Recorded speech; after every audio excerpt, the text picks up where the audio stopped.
Hi, my name is Paul Tevis, and this is a version of a presentation that I gave at RinCon 2010. RinCon is a gaming convention in Tucson, Arizona. I was invited to speak by the Southern Arizona Game Masters Conference, and people found these ideas interesting, so I thought I'd put them out there on the internet.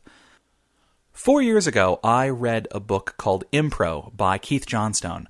It changed my outlook on drama, it changed my approach to gaming, and honestly, it changed my life.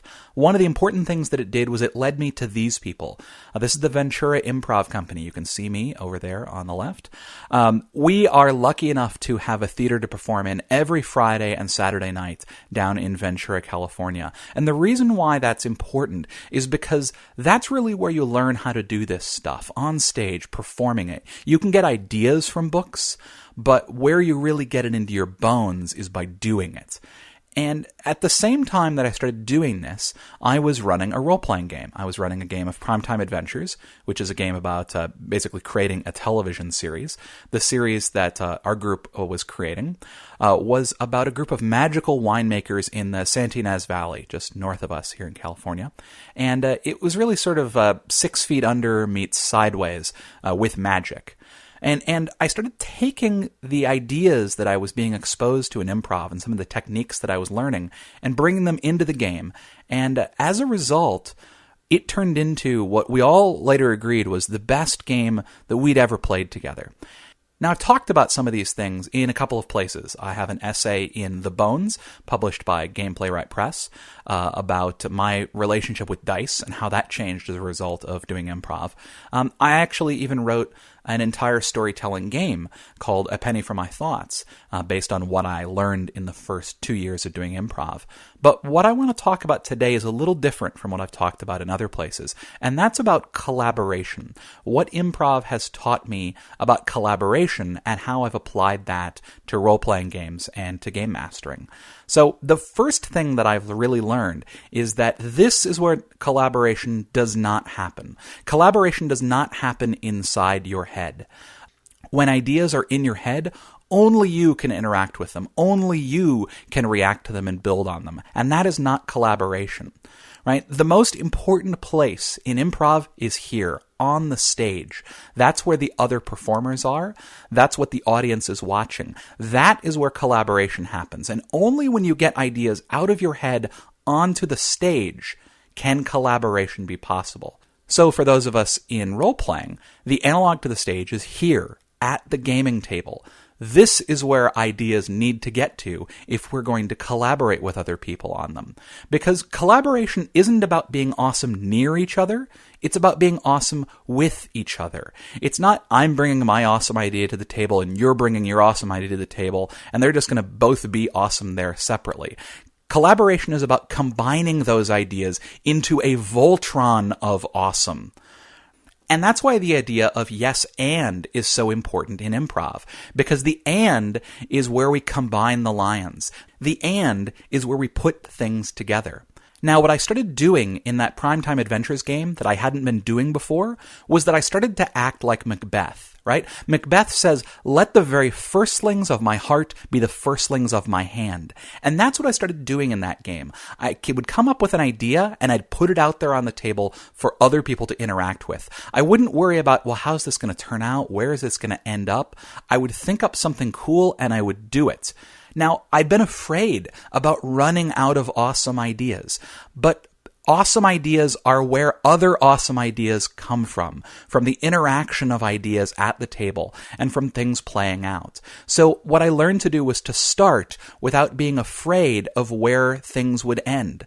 And that allowed us at the table to really collaborate and make things happen. And yes, I realize Macbeth is a tragedy, but that doesn't mean that it's not good advice for gaming. Now, people often come up to me after improv shows and tell me, I could never do improv because I can't think that fast. And I tell people, hey, I can't think that fast either. And thinking is really what gets you into trouble in this game, right? When you're thinking, you're in your head. You're not out here where things are actually happening. Now, I like to compare improv to the martial arts. Not because I really know all that much about martial arts, but because it makes improvisers sound badass. But I think there's some truth to that. I mean, if you've been trained in the martial arts, then when you get into a fight, you're not thinking, if he could just move a little to the left, I could do that leg sweep kick thing that I learned the other day, and that would be really cool. No, you're reacting to what's actually happening out there. You're not in your head, you're out in space, in the world, where things are actually going on. And the important thing is that you're reacting on instinct. Now, you spend a heck of a lot of time working on those instincts and developing the right instincts. And that's the same thing we do in improv, right?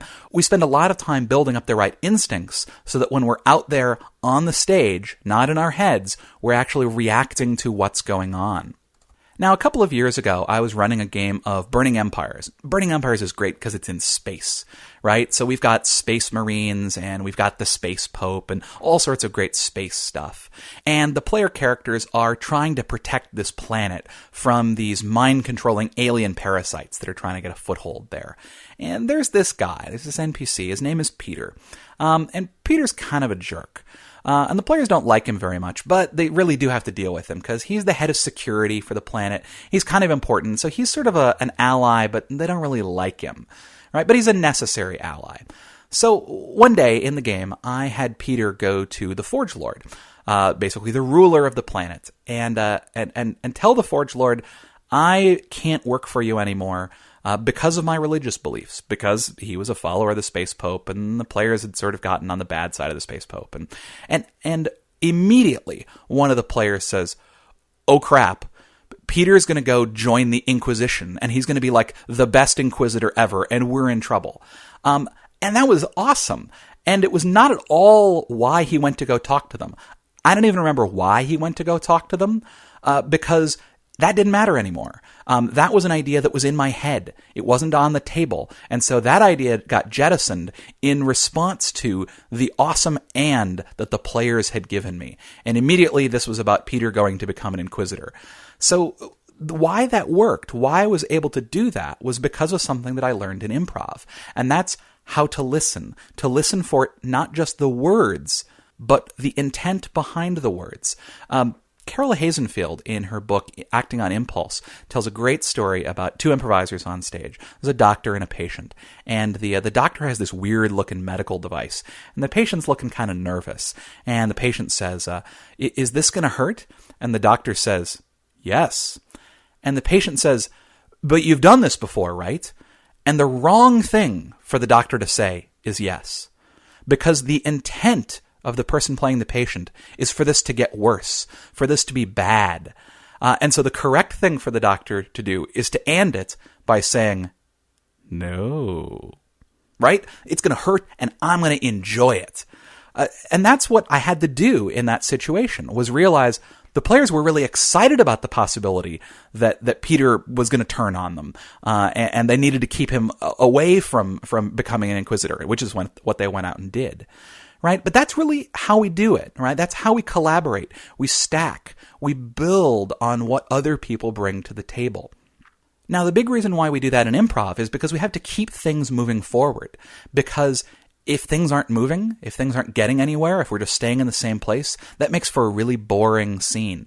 Unless, you're Samuel Beckett and you're writing Waiting for Godot and you're brilliant. But we're not doing that on stage. We need to keep things moving forward. And it's the same thing in role-playing games. As a GM, you need to keep things moving. Now, one of the things we run into a lot in role-playing games is the locked door problem, right? This is the players need to get through the door and it's locked, and they roll the dice to try and, see if they can pick the lock, and they fail. And the game stops. It stops moving forward. I actually did a whole panel on failure and how you need to make failure interesting in role-playing games last year at RinCon. But one small thing that you can do is when you can't say yes, say no but. Right? Say no, but things keep moving forward in this way. There should never be a sort of static or stasis moment there. We have to keep building. We have to keep moving forward. So briefly, in summary, what improv has taught me about GMing is really about collaboration. It's about how you have to do your thinking outside of your head. It's about how you have to listen and react to what people are doing and build on everybody's contributions to keep things moving forward. So in short, What improv has taught me about GMing is really that in order to collaborate, we have to be like Bruce Lee so we can form Voltron.